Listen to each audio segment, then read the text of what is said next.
177페이지요. 그랄에서 선대를 받은, 아시는 대로 이건 그랄 왕 아비멜렉이 아브라함의 아내 사라를 거짓말을 했죠. 아브라함이. 그래서 취하게 되는 사건인데, 그 사건에서 이제 선대받는, 오히려 이제 결과적으로 복을 받는 그런 일들이 일어나는 겁니다. 자, 창세기 12장 3절 근거 볼게요. 너를 축복하는 자에게는 내가 복을 내리고 너를 저주하는 자에게는 내가 저주하리니 땅의 모든 족속이 너를 인하여 복을 받음이니라. 그 부분까지 다 읽었습니다. 이걸 이제 이루신 거죠. 누가 이루셨냐 하면 여호와께서 이루신 겁니다. 창세기 12장은 그 성경 연대로 보면 75세인 거고요. 지금 이 20장의 상황은 뭐냐면 24년 후의 상황이죠. 25년 만에 이제 이삭이 태어나니까 100세에 얻었다고 얘기를 하니까. 조금 전에 그 성경 본문을 제가 다 읽었는데 창세기 12장 이제 3절 중반절에 보면 내가 복을 내리니 그 다음에 너를 저주하는 자에게는 내가 저주를 내리리니 이 말씀도 나오고요. 또 한 부분이 뭐가 나오냐면 땅의 모든 족속이 너를 인하여 복을 얻을 것이라. 이 말씀이 12장 3절에 나오거든요. 땅의 모든 족속이 너를 인하여 복을 받는다고 했을 때 이 모든 족속이라는 것 속에 단지 자손 언약만 들어갈까요? 자손 땅 통치 언약, 나라 언약이 모두 다 들어갈까요? 모두 다 들어가죠. 지금 여기 이제 누구를 만나냐 하면 아비멜렉을 만나서 아비멜렉이 그 복을 받을 자인지 복을 받지 못할 자인지에 대한 이 상황을 하나님께서 25년 전에 약속했던 것을 그랄 왕에게 보여주는 거예요. 자, 왜 이렇게 말씀을 드리냐면 지금 이 맥락이 17장에서부터 20장까지 무슨 언약을 얘기하고 있죠? 열왕에 대한 언약을 얘기하고 있단 말이에요, 이게. 그러니까 이 맥락을 이제 살려내야 되는 겁니다.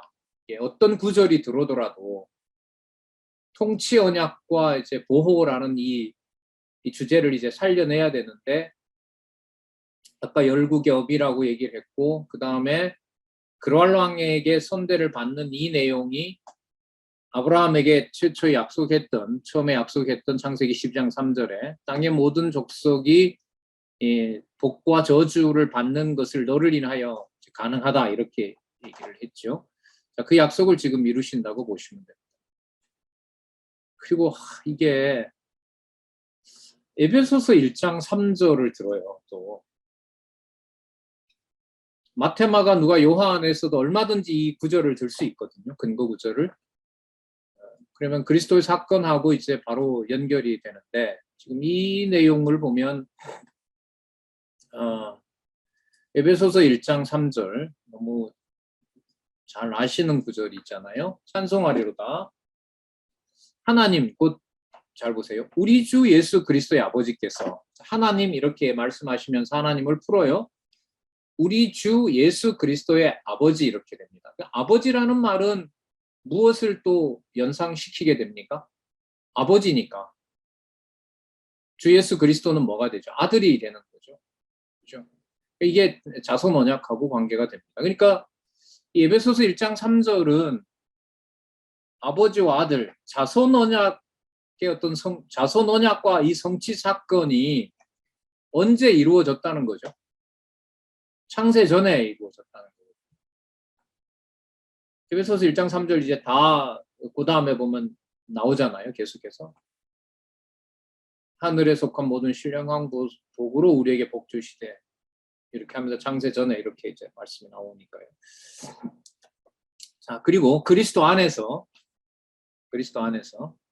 하늘에 속한 모든 신령한 복으로 우리에게 복 주시되 이렇게 나옵니다.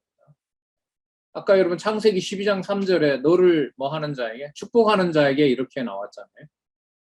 이게 복과 관련이 된 거란 말이에요. 그런데 에베소서 1장 3절이 들어가면 그 복을 어디에서 이미 이루어진 걸로 얘기를 하고 있죠. 누구 안에서 이루어진 걸로?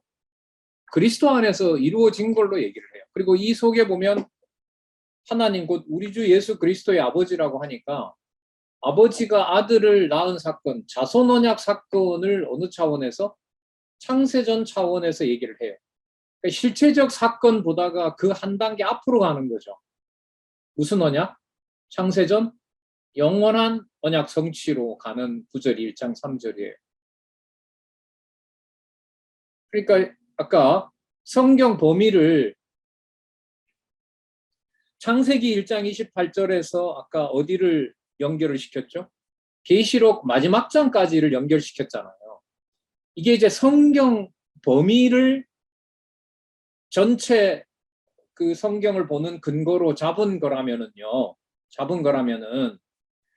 창세기 12장 3절과 에베소서 1장 3절을 얘기하는 것은 창세기 12장 3절에 아브라함이 받은 복이 아브라함이 유대 이스라엘 백성들에게는 시간적으로 복의 원천이 될는지는 몰라도 에베소서 1장 3절을 얘기를 하게 되면 아브라함이 받은 복의 원천은 이미 어디에서 이루어진 복이죠? 창세전에 이루어진 복이에요. 누가 누구에게 주신? 그리스도의 아버지이신 여호와 하나님께서 아버지 하나님께서 누구에게? 그리스도에게 주신 것이고 그리스도 안에서 이미 누구에게 준 복이죠? 언약 자손 아브라함에게 준 복이라는 거예요. 그럼 이건 아까 구절은 창세기부터 계시록까지 전체가 성경 본문에 근거를 둡니다. 자, 다시요. 조금 전에 했던 내용은 어떤 구절이든 창세기에서부터 계시록이 전부 근거가 되면서 이 구절이 여기에 들어가 있는 겁니다. 이걸 얘기한 거라면 지금 그랄랑 선대 사건에서 창세기 12장 3절과 에베소서 1장 3절을 동시에 얘기를 하게 되면 차원 문제가 일어나요. 무슨 차원 문제가 일어나냐 하면 아브라함에게 했던 그 약속은 아브라함에게 처음으로 한 것이 아니라 이미 누구에게 하나님 아버지가 하늘에 계신 아버지께서 누구에게 그리스도 안에서 그리스도에게 물론 주셨고 그리스도 안에서 누구에게 언약 자손에게 복준 사건이 되는 거예요. 그러니까 아브라함이 시간적으로 말하면 이스라엘의 통치 언약을 이루는 시작이 되지만 그 차원으로 보면 이미 아브라함이 받은 그 복은 이미 언제 이루어진 사건으로 본다? 창세 전에 이루어진 사건으로 본다. 자, 그러면 강론집의 몇 번째 단락으로 가게 돼요? 이렇게 되면 두 번째 단락으로 넘어가는 거예요. 이러한 계시는 여호와 하나님께서 창세 전에 작정하신 영원한 뜻에 따라 언약하신 말씀에 바탕을 두고 있다. 이 두 번째 단락을 확인해 주는 거죠. 그러면 여러분이 성경 강론 전집에서 이 저자는 어떤 한 구절을 성경 전체와 연관시키면서 연관시키는 목적이 여기에 나와요. 어떤 목적이 나오죠? 에베소서 1장 3절을 붙여요. 그럼 어디로 넘어가 버려요? 두 번째 단락으로 넘어가면서 무슨 사건으로 보는 거죠? 창세전 영원한 언약 성취 사건으로 보는 거예요. 성도 한 분을 만났어요. 처음 만났어요. 말씀 공부하고 있고 너무 좋다는 거죠. 강론집까지 공부를 차근하게 했던 분을 만났어요. 그분은 하나님이 준비해 놓고 어떤 차원에서 만나게 한 분이죠? 여러분 우리가 지금 아브라함을 볼 일이 있어요? 없어요? 없죠. 하지만 예수님의 약속에 보면 아브라함, 이삭, 야곱은 살아있어요? 죽어있어요? 살아있어요. 살아있어요. 부활인으로 살아있다고. 그게 영원한 생명이 아니겠습니까? 그러면 아브라함이 사건을 통해서 이 성경 강론 저자의 의도는 모든 구절을 성경 전체와 연관시키면서 어느 차원에서 전부 다 성도들을 안내해주고 있다? 창세전 차원으로. 이게 여러분 신령한 교회의 비밀입니다. 여기에서 누구 스타일이 좋고 누구 스타일은 나쁘고 저 방법은 좋고 나쁘고 이거 별로 안 중요해요. 두 번이나 부인을 부정하는 이 남자의 방법을 어떻게 방법론으로 좋다 나쁘다라고 쓸 수 있습니까? 인간적으로 보면 말도 안 되죠. 하나님이 쓰게 하신 방법으로는 아무 할 말이 없는. 자, 그래서 이게 지금 두 가지 다 나왔는데 한 구절 성경 전체로 연관시키는 두 번째, 창조와 심판을 함께 보게 하는 거. 그리고 그 차원은 창세기 12장 3절의 근거가 에베소서 1장 3절인데 내용으로 보면 에베소서 1장 3절 나중에 나오지만 기록한 내용의 차원으로 보면 이미 언제 있었던? 아브라함보다 앞서 있었던. 그러면 그리스도가 내가 아브라함보다 먼저 있었다는 말이 돼요, 안 돼요? 되죠. 그래서 예수님도 구약에 근거해서 철저하게 이 말씀을 하신다는 사실을 알 수가 있죠. 그걸 제가 볼 땐 이 저자가 너무너무 분명하게 간파를 하고 있고, 지난주에도 이제 어떻게 이런 구조를 생각하게 됐냐고 질문도 다시 한번 이제 그 화요 강좌 끝나고 했고요. 그리고 7월 달에는 제가 수업을 이 화요일도 그렇고 월요일도 그렇고 목요일도 그렇고 제가 각각 한 번씩 할 거예요. 7월 말에 종강을 할 텐데 각각 한 번씩 하고요. 말쯤에 가서 저자를 모시고 비대면으로 이렇게 하는 방식이니까 이 방법을 일단 좀 시도해 보려고 해요. 7월 한 25일경인가요? 그쯤에 가서 오전반, 오후반을 다 저녁 시간에 한 2시간 정도 같이 모아서 얘기도 듣고 공부하신 분들이 저자한테 그 자백을 하는 시간을 좀 죄송합니다라고 이제 그건 아니고요. 우리 너무너무 놀라운 거 보잖아요. 구조 공부하면서 본문을 따라가는 이 일에서 일어나는 이 엄청난 일을 보고 있잖아요. 지금. 그래서 그 시간을 그 시간 좀 갖고자 합니다. 그건 나중에 또 차후 공부하도록 그렇게 하겠습니다. 다음 주 월요일 수업이 끝나면은 세미나 끝나면 그때 이제 공부하려고 합니다. 자, 세 번째 단락은 결국 본문으로 가서 한 구절 한 구절을 찾아서 성경 전체를 보게 하는 안내와 동시에 지금 20장의 근거로 보면 어디로 데려다 놓는다? 창세전으로 데려다 놓는다. 아직 오진 않은 천국이지만 새하늘과 새 땅이지만 우리 상황, 우리의 마음을, 우리의 영혼을 어디다 끌어놓는다? 마지막 심판 상황까지 끌어다 놓는다. 창조 상황까지도 우리를 데려다 놓는다. 그러면 처음과 마지막을 볼 수 있으면 이 땅에 보내주신 목적 다 한 거 아니에요? 그 일을 서구에도 어떤 신학자나 철학자에게도 한 구절 한 구절을 다 그렇게 말하도록 하진 않았다. 이게 이제 여러분 보시는 이거예요. 그래서 아까도 얘기하다가 말았는데 강론집을 막상 써야 된다고 했을 때 누구 걸 갖다 참조해야 되냐 보니까 다 그게 그거 같은데 이걸 이미 나와 있는 개론을 따라서 강론집을 어떻게 적어야 될까? 그럴 때 딱 생각난 개념이 바로 근거다. 중요한 건 근거다. 중요한 건 근거다. 그러면 여러분이 강론집 구조 보면 전부 뭘로 돼 있죠? 소개합니다. 창세기 20장. 근거가 창세기 12장 3절. 근거가 창세전입니다. 근거가 이 계시록입니다. 근거가 에베소서에 보면 창세전 그리스도 안에서 이루어진 사건입니다. 그리고 세 번째 단락은 그 신약에 대해서 구약에 대해서 신약이 근거입니다. 구약이 근거입니다.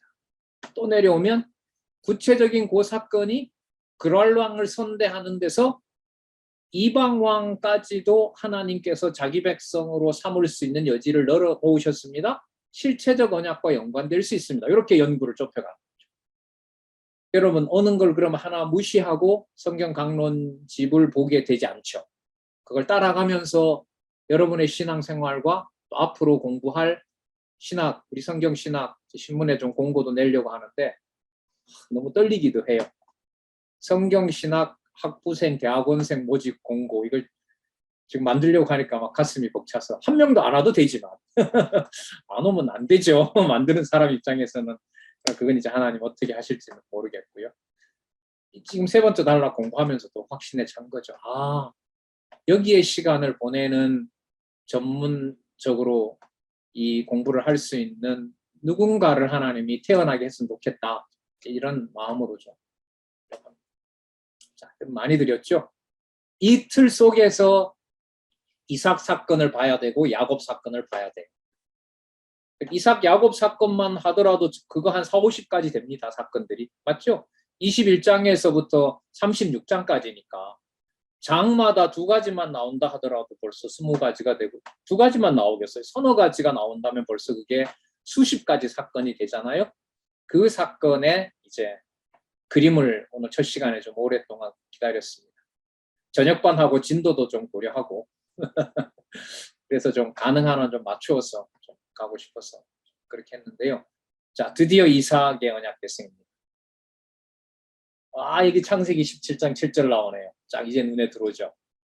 내가 내 언약을 나와 너와 내 대대 후손 사이에 세워서 무엇을 삼고 영원한 언약을 삼고 너와 내 후손의 뭐가 되리라? 하나님이 되리라. 다르게 말하면 영원한 언약을 이루어주는 거니까 여호와이고 그 여호와가 누구이시다? 하나님이시다. 여호와가 하나님이심을 너희 자손에게 내가 알려주겠다. 17장은 여러분 아시는 대로 오늘 시작할 때 나왔던 부분이죠. 거기에 근거를 잡은 거예요. 그럼 이 재밌지 않아요? 이삭에게 언약을 계승하는 게 어떤 다른 근거 구절이 아닌 왜 창세기 17장 7절을 잡았을까? 자, 보세요. 17장, 18장, 19장, 20장이 전부 이삭의 언약 계승에 대한 전제였고 근거였잖아요. 그럼 그 중에 어떤 구절을 드느냐? 창세기 1장 28절이 나올 수도 있겠죠. 그건 이미 나왔기 때문에 연결 짓는다고요. 어쨌든 눈으로 보는 구절은 무엇으로 적을까라고 했는데 창세기 몇 장 몇 절을 적고 있죠? 17장 7절을 적었습니다. 이건 의도가 있는 거죠. 제가 봤을 때는 여기에 이제 다 담겨 있어요. 자손 언약, 통치 언약, 뭐 땅 언약은 말할 것도 없고요. 자손 언약과 땅 언약과 통치 언약이 이 안에 모두가 들어있습니다. 들어있는데요. 중요한 게 뭐냐면 그래서 아브라함 너의 가문이 영원하리라가 아니에요. 나와 너와 내 대대 후손 사이에 세워서 영원한 언약을 삼고, 자, 삼고 너가 하나님이 되리라 이게 아니잖아요. 너와 내 후손의 하나님이 되리라. 누가? 여호와가. 그럼 여호와 계시면 안 돼. 맞죠? 네, 통치 언약 성취 섭리에서 여호와 언약 맞습니다.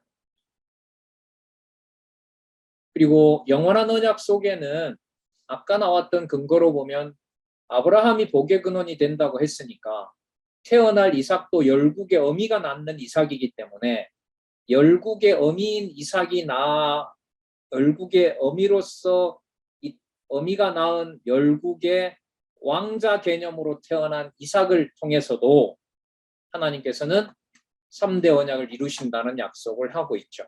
그 개념을 아까 17장 7절에서 지적을 뽑아낸다면 아까 무슨 개념이죠? 무슨 언약을 삼는다? 영원한 언약 삼는다.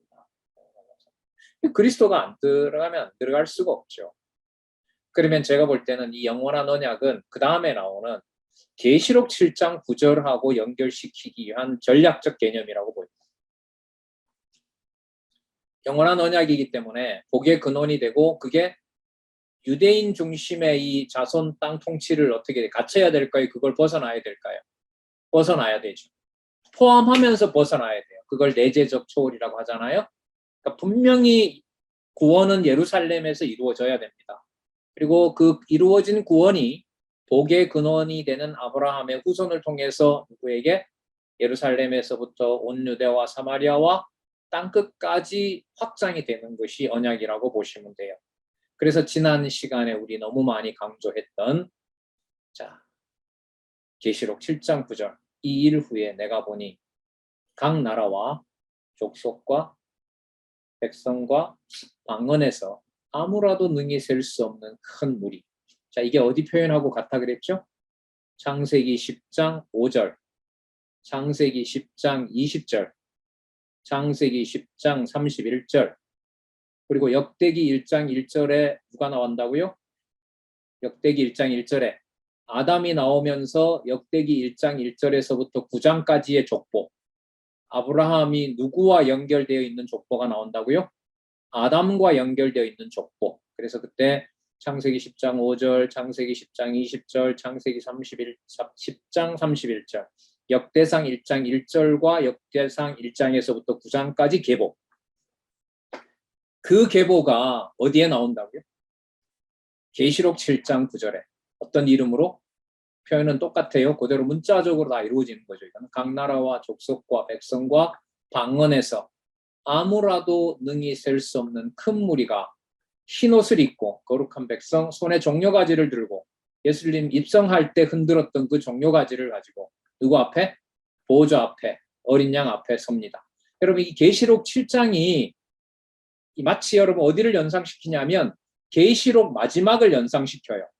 근데 계시록이 7장이 뭐냐 하면 하늘에 있는 영원한 통치자인 그리스도가 영원히 존재한다라는 그 상태를 알려주는 것이 계시록 7장입니다.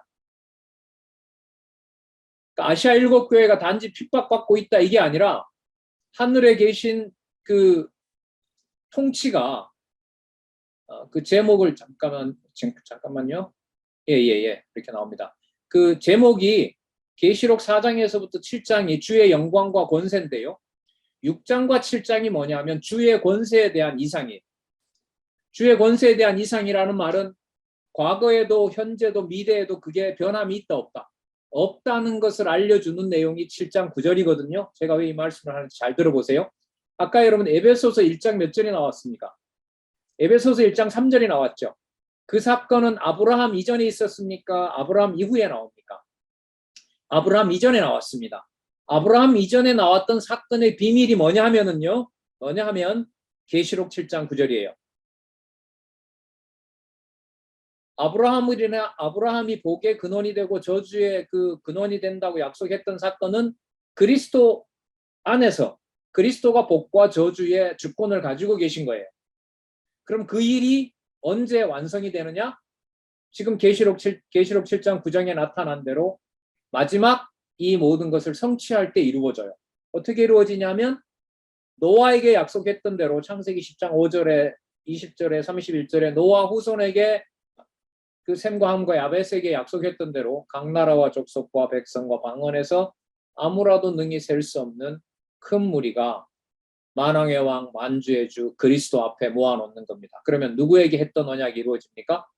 창세기 1장 28절 자손 땅 통치 언약이 계시록 7장 9절에 영원한 권세를 가지고 있는 그리스도에게 선명하게 보인다라는 사실을 7장과 4장에서부터 7장에 보여주고 그게 이 땅에 어떻게 돼야 되겠어요? 성취돼야 되겠죠. 성취되는 내용이 아까 미리 봤던 계시록 17, 18, 19, 20, 21, 22 거기에 최종 승리의 왕국이 드러나는 장면이 나옵니다. 주의 승리와 왕국 내용이죠. 자, 달리 뭔가 추가하면 본문과 전체 구조 이거밖에 없어요. 그러면 지금 상황은 여러분 이 계시록 7장 9절을 제가 그 개론 구조 속에서 봤잖아요. 그러면 지금 좀 강조한 것은 개론 구조의 바탕을 둬야 이 공부가 이제 유용하다는 걸 알 수가 있겠죠. 그러니까 아까 계시록 17장에서부터 22장까지 지금 계시록 7장 9절만 나왔는데 앞뒤로 봤을 때 계시록 4장에서부터 7장까지 어디에 있는 하늘에 계신 바로 전에도 계시고 지금도 계시고 장차 오실 바로 그분의 바로 통치의 그 실제를 지금 주의 권세 부분에 나오는 걸 우리가 살펴볼 수가 있습니다. 이 사건이 뭐하고 관계된다고요? 이삭에게 언약 계승하는 사건과 관련된다고요. 여러분 이런 생각을 가지고 21장에서부터 26장을 하나님께서 여호와께서 아브라함으로부터 이삭에게 어떻게 언약을 계승하는지를 보면 너무너무 큰 그림이 그려지죠. 단 계시록 7장 9절 같은 경우에는 계시록의 전체 구조가 일단은 전제가 돼야 돼요. 계시록 우리 아시잖아요. 승리. 그리고 제가 아까 말씀드린 대로 4장에서 7장 정도는 어떤 흐름으로 가고 있는지 알아야 되고 제목 보면 나와요. 그거는 뭐 큰 제목만 봐도 당장 나오기 때문에. 그리고 아까 이미 살펴봤던 창세기 17장에서부터 22장까지 그 정도 근거 가지면 이삭 사건 보면서 어디로 가고 있어요? 내용으로 보면 계시록 끝까지 가고 있는 거고요. 머릿속에 들어오는 생각은 어디로 가고 있죠? 실체적 언약 성취 이전으로 여러분들과 저를 소개해주고 있는 이 사건이 여러분들과 제가 접하고 있는 성경 신학입니다. 보겠습니다. 다음 언약 계승의 준비. 여러분 준비라는 말 성경 신학 이 성경 개론에서 매우 중요하죠. 여쭤볼까요? 준비라는 말 처음 어디서 나옵니까? 창세기 몇 장에서요? 1장에 나오죠? 창세기 1장 1절에서부터 25절 제목이 뭡니까? 언약 수립 준비. 룻기의 제목이 뭡니까? 다윗왕 수립 준비. 자, 준비해 준비. 그리스도께서 죽으시기 전에 십자가에 죽으시기 전에 달린 제목 누가복음 얼마 전에 마쳤는데 누가복음 그리스도의 대속 사역에서 그리스도가 유월절 사건을 벌이는 거 무슨 준비? 대속 사역 준비. 그럼 여러분 준비는 누가 합니까? 하나님이 하라 했고 우리가 준비했고 하나님이 이룬다. 맞아요? 아니죠. 준비에 대한 이 개념은 카운터가 참 많습니다. 꽤 여러 번 나옵니다. 제가 어딘가 메모에 다 찾아놨는데 개론 구조의 제목으로는 다 찾아놨는데 그럼 준비는 뭐냐 하면 이렇게 보시면 돼요. 하나님 여호와께서 언약하신 것을 이루실 때요. 상상할 수 없는 방법을 주권적으로 동원하세요. 그게 뭐냐면 준비예요. 그러니까 준비 속에서는 누가 하겠다고 하는 의지를 전체적으로 다 묵살시켜버려요. 인간이 뭔가 해야 되겠다고 하는 것을 전부 빼놓는 것이 준비라고 보면 돼요. 그러면 성전 지으려고 다윗이 준비를 조금 했어요? 완벽하게 했어요? 완벽하게 했어요. 그러면 다윗이 나무못을 박으면서 구조를 만들어야 돼요. 그런데 하나님이 손대게 했어요? 손대지 못하게 했어요? 손 절대 못대게 했어요. 그게 하나님 하시는 방법이에요. 그게 바로 여기서도 이제 언약 계승의 준비. 볼게요. 창세기 17장 17절 아까 살펴봤고요. 여기서는 또 이 고린도전서가 나오네요. 아까는 여러분 이렇게 좁혀오네요. 이 본문으로 내려갈수록 좁혀오는데 아까 그 전체 범위는 계시록까지 갔다가 아까 어디로 왔죠? 에베소서 왔다가 이번에는 이제 고린도전서로 이렇게 좁혀와요. 기록된 바 첫 사람 아담은 산령이 되었다 함과 같이 마지막 아담은 뭐다? 살려주는 영이다. 살려주는 영이다.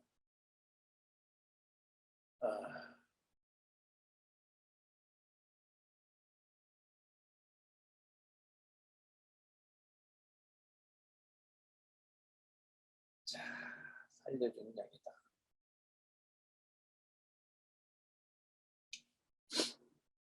자, 그리고 이거는 23장까지 보면은 이제 23장에 무슨 내용이 나오냐 하면 사라가 죽어서 장사되는 게 나오는데요. 22장에 우리가 잘 아는 사건이 나오죠. 하나님 누구를 바치라고 하죠? 이삭을 바치라고 하잖아요. 자, 그 사건하고 관계가 된 거죠. 그 사건과. 고린도전서 15장 45절에 이 근거는 일단 초점은 22장에 이삭을 바치라고 하는 사건에 두고 있어요. 이삭을 바치라고 하는 그 사건에서 그 마지막에 양을 준비하는 걸 아브라함이 준비했습니까? 하나님이 준비했습니까? 하나님이 준비해 놓으셨잖아요. 그러면 여호와께서 언약 계승을 준비할 것을 누가 준비하셨다? 여호와께서 준비하신 거죠. 어떤 방법으로요? 너 아들 죽여서 나한테 제물로 내라. 제물로 바쳐라. 그럼 거기에서 어떤 인간적으로 하나님과 뭘 이렇게 뭐 서로 합의하거나 뭐 이런 게 가능해요? 불가능해요? 불가능하잖아요. 하지만 아브라함으로 봤을 때는 언약 자손이 죽는 사건이란 말이죠. 그런데 40여 년 동안 경험한 것은 걸어다니는 이삭을 생각하면 만 16살, 그러면 한 40년 되겠죠. 그 사이에서 확인한 사건은 여호와는 반드시 뭐 한다? 언약하신 대로 그 성취해 가신다. 자, 여기서의 중요한 게 누구 방법대로? 여호와의 방법대로. 이게 주권성이죠. 아까 은혜란 무엇인가에 그거 나왔었죠. 자, 여호와의 방법대로 하십니다. 그러면 그리스도가 죽으신 것이, 그런 수치를 당하고 죽으시는 것이 누가 준비해 놓은 그리스도의 죽음의 방법이죠. 아버지가 준비해 놓은, 하늘에 계신 아버지가 준비해 놓은 방법이잖아요. 인간적이에요? 비인간적이에요? 비인간적이잖아요. 그러니까 우리가 뭘 할 수가 없어요. 준비할 수가 없는 거죠. 이런 개념일 거예요. 이런 뜻으로 봐요. 그 준비를 우리의 능력으로는 하지 못하는데 하나님의 능력으로 그 준비가 실패해요? 완벽하게 준비가 되어 있어요? 결과적으로? 완벽하게 준비가 되는 거죠. 그러니까 우리 왜 요즘 그런 농담 하잖아요. 우리 뜻대로는 안 된 건데 누구 뜻대로 됐어? 하나님 뜻대로 됐어. 이 말들 요즘 많이들 하세요. 그게 여러분 뭐냐 하면 그 준비를 누가 하신다? 하나님께서 하신다는 거죠. 그래서 21장에 보면 출생한 이삭을 하나님이 보호해요. 하나님의 방법으로. 그리고 22장에 열국의 어미가 낳은 통치자의 확증을 받은 이삭을 하나님이 보호해요. 이 죽이는 사건, 죽이라고 제물로 드리라고 하는 사건이고요. 23장에 가면 그 일이 마치니까 이제 이삭의 어머니 아브라함의 부인 사라를 하나님께 데려가는 내용이 나타납니다. 자, 그러면 출생한 이삭을 보호하는 사건 볼게요. 자, 이 근거는 창세기 15장 5절이에요. 아브라함에게 했던 약속이죠. 하늘을 우러러 목별을 셀 수 있나 보라. 그에게 이르시되 내 자손이 이와 같으리라. 좀 우스갯소리지만 요즘 천문학자들은 별수를 다 센다 그래요. 몇 개인지. 제가 볼 때는 좀 무서운 얘기죠. 나타난 별만 세는 거지. 망원경으로 들어오는 별만 세는 거지. 그걸 다 셀 수 있다고 할 수 있겠어요? 물론 하나님이 보실 때는 별은 정해져 있고 자손수도 정해져 있겠지만, 자, 쓸데없는 농담이고요. 자, 창세기 15장 5절. 이렇게 자손 번창을 하시겠다고 하는 언약의 바탕을 두고 있습니다. 그런데 여러분, 무뼈를 셀 수 있나 보라.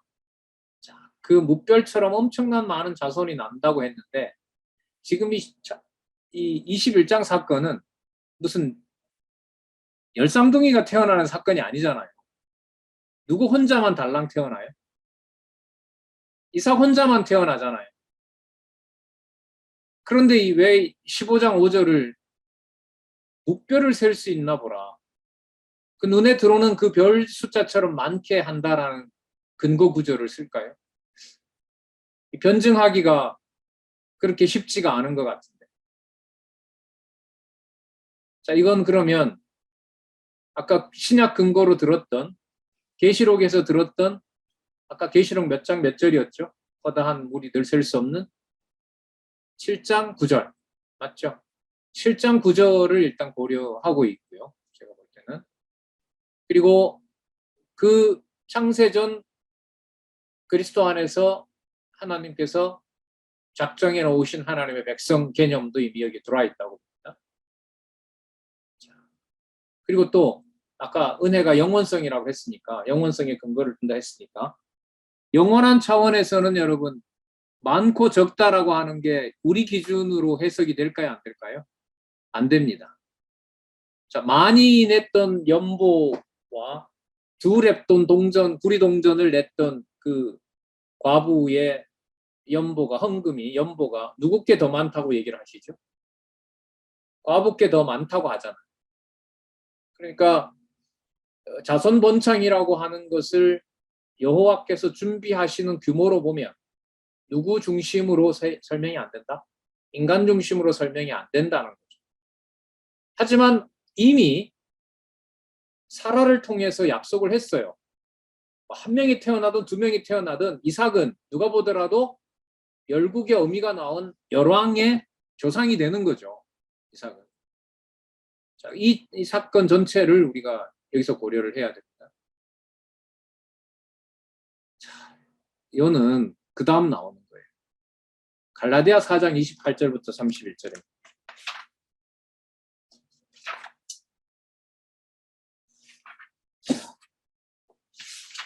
갈라디아 4장 28절부터 31절까지 제가 한번 읽어보겠습니다. 형제들아 너희는 이삭과 같이 약속의 자녀라. 자, 약속의 규모를 정하는 거 하나님 정하신다. 이렇게만 일단 좀 염두에 두시고, 그러나 그때의 육체를 따라 난 자가 성령을 따라 난 자를 핍박한 것 같이 이제도 그러하도다. 자, 육체를 따라 난 자, 이스마엘이겠죠. 그 다음에 성령으로 따라 난 자, 약속의 자. 그런데 어떤 일이 벌어집니까? 육체를 따라 난 자가 성령을 따라 난 언약 자손을 뭐 한다? 핍박한다. 이게 하나님이 준비해 놓은 방법이에요. 이게 하나님이 준비해 놓은 방법이에요. 그러니까 뭐가 반드시 들어가야 돼요? 핍박이 들어가야 돼요. 그게 무슨 증거라고요? 약속의 자녀임을 증명해 주는 방법이라고요. 성령을 따라 난 자임을 확증해 주는 것이 핍박이라죠. 여러분 이 약속을 예수님께서 어디서 하시냐면 요한복음에서 가시면서 그들에게 이제 나를 미워했던 것처럼 너희를 미워한다. 그리고 예수님이 이런 말씀하시죠. 나를 미워할 때에 세상이 너희들을 미워할 때에 너희들이 누구에게 속한 줄 안다? 나에게 속한 줄 안다. 이런 말씀을 하세요. 그러면 육체를 따라 난 자가 성령을 따라 난 자를 뭐 할 때? 핍박할 때 그 성령을 따라 난 자가 누구의 자녀임을 확인해 준다? 하나님의 자녀임을 확인해 준다. 이런 구조인 거예요. 그러면 여러분 요한계시록에 그 천년왕국이 임하고 새하늘과 새 땅이 올 때에도 하나님께서 핍박을 받게 해요? 안 받게 해요? 받게 하죠. 예수님 천년왕국을 이루시기 위해서 오실 때 믿는 자 거의 못 본다 그랬습니다. 그리고 천년왕국 때 생육하고 번성하고 이루었던 나라를 반드시 누구에게 맡긴다 그랬습니까? 사단에게 맡긴다. 짐승과 음녀 권세에게 반드시 맡긴다고 했거든요. 그러면 눈으로 봤을 때는 이삭이 이스마엘에게 저렇게 하다간 좀 맞아 죽겠다. 그 정도 지경까지 간다는 거죠. 하나님의 약속의 자녀라면. 자, 30절 보겠습니다. 그러나 성경이 무엇을 말하느냐? 계집종과 그 아들을 내어 쫓으라. 이걸 이제 하나님이 하셨다는. 성경이 뭘 말하느냐? 이 말은 하나님이 어떻게 하셨느냐 말인 거죠. 계집종과 그 아들을 내어 쫓으라. 복의 근원인 아브라함을 통해서. 이건 바로 교회 머리 대신 그리스도겠죠. 계집종의 아들, 종의 아들이 여기 볼까요? 자유하는 여자의 아들로 더불어 유업을 얻지 못하리라 하시니라. 그런즉 형제들아 우리는 계집종의 자녀가 아니고 자유하는 여자의 자녀니라. 자, 여러분 갈라디아 4장 28절에서부터 31절로 보면 눈에 보이는 현상으로 보면 약속의 자녀가 커 보입니까? 계집종의 자녀가 더 커 보입니까? 후자이죠. 그런데 그 상황이 하나님의 언약이 그대로 이루어지는 것을 하나님이 보호하시는 것으로 보면 그것은 누구의 자녀임을 확인해 주는 과정이죠. 자유하는 여자의 자녀임을. 남자 종을 종놈이라 그러는 여자 종은 뭐라 그러죠? 그 여자의 아들이 잠시 핍박할 뿐인 거죠. 근데 잠시 핍박하는 그게 우리 눈으로 봤을 때는 누구의 자녀가 더 강하게 보이는 거예요? 계집종의 자녀가 더 크게 보이는 거죠. 그런데 그걸 하나님은 뭘로 확증한다는 거죠? 약속의 자녀임을 확증한다는 겁니다. 여러분, 이 얘기는 그 이스마엘이 이삭을 희롱하는 사건뿐만 아니라 이삭을 하나님께서 아브라함에게 뭐 합니까? 죽이라는 거잖아요. 죽여서 제물로 바치라는 거잖아요. 그러니까 이거는 뭐보다가 더 강해요? 이스마엘에게 핍박받는 것보다가 더 심한 거잖아요, 사실. 약속의 자녀가 약속의 자녀를 죽이더라고 하니까. 근데 여러분, 그 상황에서 이스마엘 속에서 이삭을 지켜낸 것처럼 아브라함의 시험 속에서 목숨을 아브라함 고난에다 주고 죽이로 몰아가는 그것이 핍박보다가 더 극한 상황으로 내모는데 그게 하나님께서 뭐 하시는 과정이었다고요? 언약 계승을 준비하는 과정이었다는. 그럼 여러분, 누구의 눈과 귀로는 하나님의 교회, 그리스도가 머리 된 교회를 말할 수 없어요? 우리의 눈과 귀로 말 못해요. 이게 여러분 다시 저희들이 눈뜨게 되는 가정교회 비밀이에요. 뭐 어떻게 되든 상관없이 이런 차원으로 가까이 있는 지체들과 어쨌든 뭐 믿는 형제도 있고 아닌 자도 있지만 어쨌든 뭐 다 그건 그리스도의 통치 아래 있으니까요. 이런 관점에서 그걸 보도록 한 것만 해도 성경의 이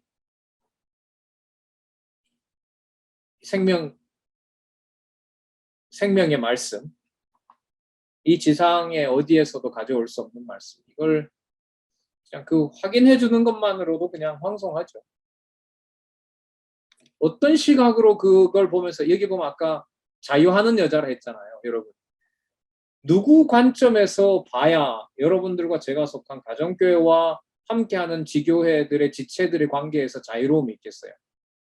전부 다 인간 사례니까 사람 사이에서 받는 스트레스가 좀 많아요. 교회라 보니까 교회는 안 그렇지라고 했는데 거기서 그런 일이 벌어진단 말이죠. 근데 그걸 이제 한 단계 뛰어넘어서 자유하게 하는 여자의 자녀, 하나님의 약속의 자녀로서 자유함을 얻는 것이 그리스도에게 있다는 것을 그런 사건을 통해서, 참 가슴 아픈 그런 사건을 통해서 하나님께서 말씀으로 깨닫게 해준다는 게 이제까지는 없었단 말이죠. 그렇게 말할 수 있는 시대에 같이 이렇게 살아가게 하신 것만 해도 세상이 주지 않는 정보에서 우리는 이미 너무 큰 걸 받아 있는 겁니다. 이걸 앞으로 이 강론집을 충실하게 따라오고 공부한 다음 세대, 진짜 기록한 말씀으로부터 자유를 누리고 그걸 1.1획이라도 떨어지지 않게 하는 다음 세대, 하나님이 진짜 줬으면 좋겠지만, 왜냐하면 우리가 그 뭘 아니까요. 이 깊이를 우리가 아니까, 이게 얼마나 소중한 일인지를 아니까 그런 이제 바람이 생깁니다. 자, 22장으로 갈게요. 시험과 언약을 확인하는 거. 영원한 언약을 삼았기 때문에 영원한 생명을 확증하는 사건이 이삭을 죽이려고 하는 사건에서 하나님이 준비한 사건이다. 그러면 17장 10절에 나타난 영원한 언약이 되게 하는 그 방법과 결과를 전부 누가 주관하신다? 그 이름 여호와가 주관하신다. 하지만 사람의 생각과 판단은 다 빼놓는다. 다 빼놓고 난 다음에 모든 걸 포기하게 했을 때 뒤돌아보게 하고 준비하신 하나님의 재물을 사용하도록 한다. 그래서 그 자유는 99.9%의 시간적 과정에서 가슴 졸이고 두렵고 떨리는 과정인데 풀어주는 한순간에 하나님을 깨닫게 하는 게 그냥 창세전 영원한 차원까지 도달하는 거죠. 그러니까 10년 동안 이렇게 하나님이 날 애매기시더니 어느 날 성경 구절 하나가 하나님 살아계신 증거로 딱 다가오게 하면 모든 게 다 끝나는 것처럼. 그 4년 동안 마룻바닥을 쳤다고 하는 이 저자의 고백이 갈라디아 2장 22절에서부터 나오는 말씀. 이제는 내 안에 그리스도께서 사신 것이다. 그 구절을 통해서 자유함을 주는 것처럼. 이제는 그 한 구절뿐만 아니라 성경 신약은 모든 구절이 들어있는 모든 수천 가지 사건에서 무엇을 알려준다? 진리가 자유케 하는 일을 확증해주고 있다. 어디로 데려다 놓음으로써 시간 안에 있지만 시간 밖에 해당하는 두 번째 단락 어디로? 창세전. 여호와 하나님께서 창세전에 작정하신 무슨 뜻이요? 영원한 뜻에 따라 언약하신 말씀. 창세기 17장 7절에는 이걸 어떻게 요약하고 있다고요? 영원한 언약. 다시 말씀드릴까요? 창세전에 작정하신 영원한 뜻에 따라 언약하신 말씀. 두 번째 단락에 나오는 거. 이건 좀 외워놓는 게 좋을 것 같아요. 창세전에 작정하신 영원한 뜻에 따라 언약하신 말씀. 그게 창세기 17장 7절에 뭐로 나온다? 영원한 언약. 그걸 그 차원으로 자유하는 여자의 후손. 여러분들과 저를 알려주는 거죠. 15장 45절. 마지막 아담은 살려주는 영이다. 하나님이 준비하신 거죠. 그리스도를 통하여 준비하신 거고 언약 자손은 반드시 죽음의 권세가 다스릴 수가 없다. 그 본문을 이렇게 좀 찾아서 보면 22장 8절에 보면 이삭이 묻잖아요. 하나님께 드릴 그 번제물은요. 이랬더니까 아브라함이 뭐라 하죠? 22장 8절에 하나님이 자기를 위하여 친히 준비했다. 자, 우리 여기서 분명히 하자고요. 준비라는 성경 개론에 나오는 준비라는 것은 누가 준비한다는 것을 알려주는 개념이다. 여호와 하나님이 준비하는 개념이다. 하나님이 준비하는 개념이다. 그런 의도로 소개를 하고 있다. 그래서 여호와 계시록 같다. 자, 그리고 여러분 이 사건이 어떻게 마무리가 되냐면 그 아브라함에게 이삭에게 손대지 말라고 하잖아요. 하나님의 사자가 와서. 그리고 12절에 사건이 이렇게 마무리가 돼요. 사자가 이르되 그 아이에게 손을 대지 말라. 그에게 아무 일도 하지 말라. 내가 내 아들 내 독자까지도 내게 아끼지 아니하였으니. 여러분 이 말은 그 독자가 누구 거라는 것을 누가 줬다는 것을 얘기하는 거죠. 아브라함이 하나님의 명을 잘 따랐다가 아니에요. 지금 이 맥락을 보면 아브라함이 잘 따랐다가 아니라 내가 준비한, 내가 태어나게 하고 내가 언약을 이루어 나가는 바로 내 일이다라는 걸 이 본문을 읽어가면서 끌어내야 되는 거예요. 왜냐하면 12절이 이렇게 끝나거든요. 이제야 내가 누구를 경외하는 줄 안다? 하나님을 경외하는 줄 알기 때문에 그렇다. 그러면 준비가 아까 누가 하셨다고 그랬죠? 여호와가 하셨다고 했죠? 그럼 목적은 누구를 위한 것으로 목적을 이루죠? 하나님 경외하는 것을 이루는 목적으로 사용하시는 거죠. 자, 이삭을 바치라고 시험하신 내용들이 나오고, 자, 23장, 창세기 17장 17장 7절, 영원한 언약 다시 나오죠? 사라가 죽어서 장사되는 이 내용은, 여러분, 아까 갈라디아서 내용 나왔죠? 그죠? 갈라디아서에서 사라를 뭐 하는 여자로 소개를 했죠? 자유케 하는 여자라고 했죠. 그리고 하나님의 약속의 자녀를 낳는 자라고 했습니다. 그러면 여러분 이 사라가 죽어서 장사되는 사건을 아까 그것하고 연관을 시키면은 여러분 사라가 죽어서 어디에 묻히죠? 가나안 땅에 묻히죠. 그죠? 가나안 땅에 묻힙니다. 그러니까 언약 자손이 죽는 땅에 묻히는 겁니다.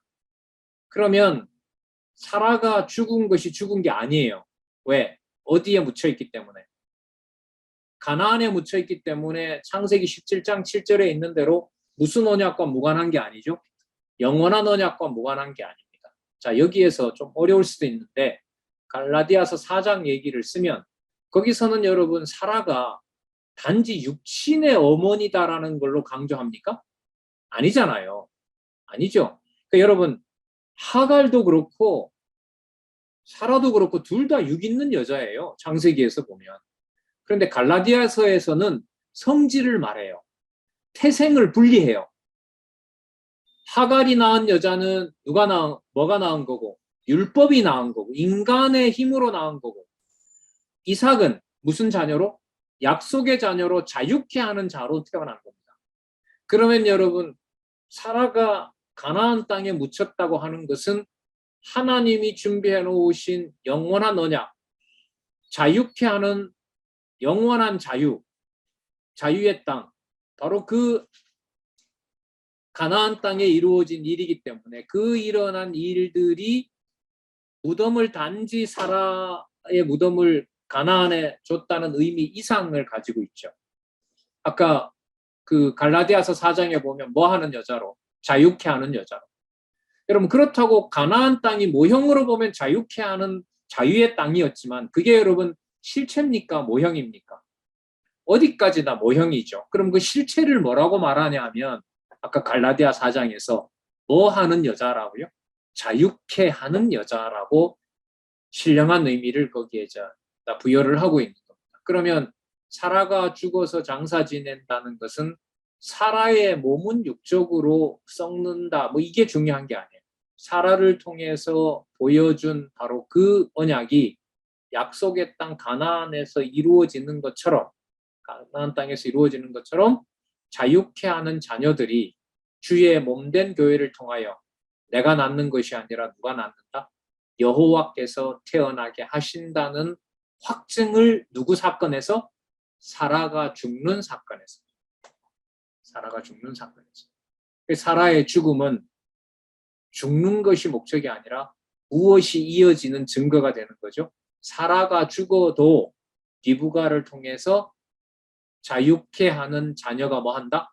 태어난다라는 것을 확증해 주는 것이므로 사라가 죽는 사건이 뭐하고 관계된다? 영원한 언약과 연관이 된다. 무엇이 아까 들어온다면? 아까 갈라디아서 4장을 넣어서 설명을 한다면 여러분 이 세 번째 단락 공부가 어려운 게 뭐냐 하면 앞부분에 인용했던 근거 구절들을 어떻게 설명을 해가야 될 것인가가 어려워요. 아까 여러분 우리 살펴봤잖아요. 계시록 22장까지가 나왔죠. 그리고 어디로 나왔죠? 에베소서가 나왔죠. 에베소서 내용으로 들어가면 차원을 어디까지 올려놔 버렸어요? 창세 전까지 갔죠. 그리고 지금 로마서 6장 6절이 나오고 아까 고린도전서 15장이 나오는 걸로 보면 그 생명은 뭐와 관계됩니까? 부활하고 관계가 되죠. 그러니까 이게 육적인 차원에서 어디로? 영적이고 신령한 차원으로 성경이 이렇게 전체로 구성되어 있다는 것을 그 해당되는 부분의 구절을 뽑아놨기 때문에 이걸 그 앞뒤의 말씀과 모순되지 않게 그걸 하나씩 설명을 해와야 돼요. 이게 세 번째 단락의 공부가 어려운 점이에요. 그러니까 성경 본문도 그런데 세 번째 단락도 앞에 뭘 설명했는지를 무시하고는 설명을 할 수 있어요? 없어요? 없어요. 지난번에 제가 한다고 하고 못했는데 이번에는 하겠습니다. 창세기 1장에서부터 36장까지 여호와의 언약 섭리에서 일단 적어도 창세기 1장에서부터 36장까지 큰 주제니까 거기에 신약 구절들을 특히 뭘 들고 있는지를 나중에 한번 모아보려고 해요. 그럼 그때 신약 근거 전체 내용이 창세기 1장에서부터 36장까지 무슨 역할을 하니까? 근거 역할을 하니까. 그걸 어떻게 해야 돼요? 따로따로 떼어서 설명하지 말고 어떻게 해야 될까요? 연결해서 설명하면서 여호와의 언약 섭리를 설명할 수 있어야 되거든요. 여러분 이게 그러면 몇 마디로 될까요? 치밀하게 그 구절도 소개하고 논리도 엮으려면은 치밀한 작업이 필요할까요? 작업이 필요하죠. 전 그래서 이제 하나님께서 제도권에 넣어서 공식적으로 글을 쓰게 하고 세상 사람들한테 세상에 이제 글로 출판이 되는 거니까요. 그래 되면 또 발표를 하는 거니까 그런 과정으로 하나님이 넣어주셨나? 뭐 하려고?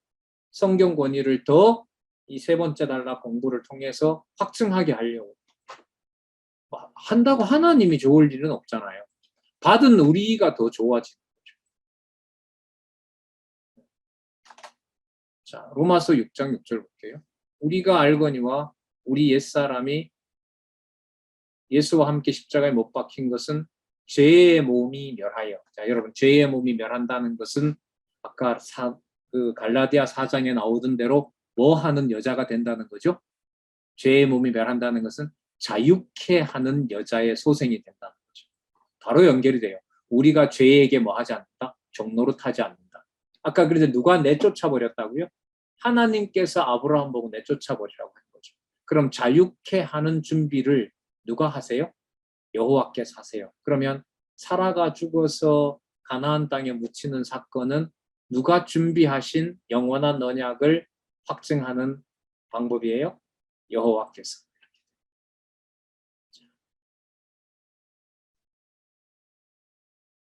자, 준비 너무나 완벽하게 하셨죠. 22장, 23장, 21장에서, 죄송합니다. 21장, 22장, 23장에서 언약 계승의 준비를 아까 갈라디아서까지 가져와서 설명을 해봤을 때 너무나 이 수준 높은 우리는 강론을 여기서 좀 접한 겁니다. 그러니까 과거 수천 년 전으로 돌아가면서 차원으로 보면 어디에 속한, 창세전에 속한 이 차원까지 우리가 살펴볼 수 있습니다. 이 부분만 그렇다? 전체다. 전체다. 그런 의미에서 하나님께서 좀 건강을 허락하셔서 이 저자를 2권부터 18권까지도 지금 1권 개정처럼 출판은 하지 않더라도 한번 좀 검토해 주시면. 근데 여러분, 방법으로는 인간적으로 좋은 방법이 있죠. 저 같은 연구원들이 먼저 다 준비를 해서 저자 앞에서 발표하고 여러분들과 같이 발표하고 이 구절을 그런 각도에서 보면 지금 보고 있는 1권의 의도와 같은 성경신학의 공부 방법이나 원리가 맞습니까? 이게 제일 좋죠. 더 열심히 할 수밖에 없어요. 이거 안 하고 뭐 다른 게 무슨 성경 읽어 나가는데 바탕이 될까요? 안 되죠. 될 수 없다고 봐요. 어쨌든 공부 양이 늘어나서 즐겁고 좋습니다. 방학이요, 빨리 와라. 나 혼자 열심히 공부하게. 맞죠? 네. 여기까지 하도록 하겠습니다. 24장부터 다음에 하도록 하겠습니다. 혹시 질문 있으면 하시고.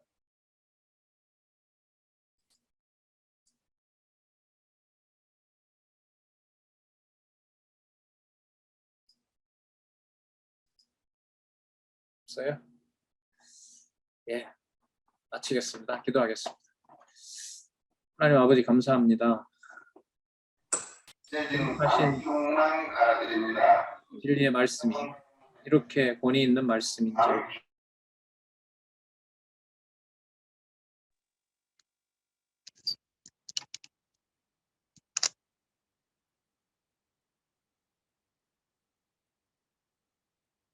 순식간에 인도하는 이 진리의 말씀을 하나도 놓지 않고 하나님 따라가고 싶습니다.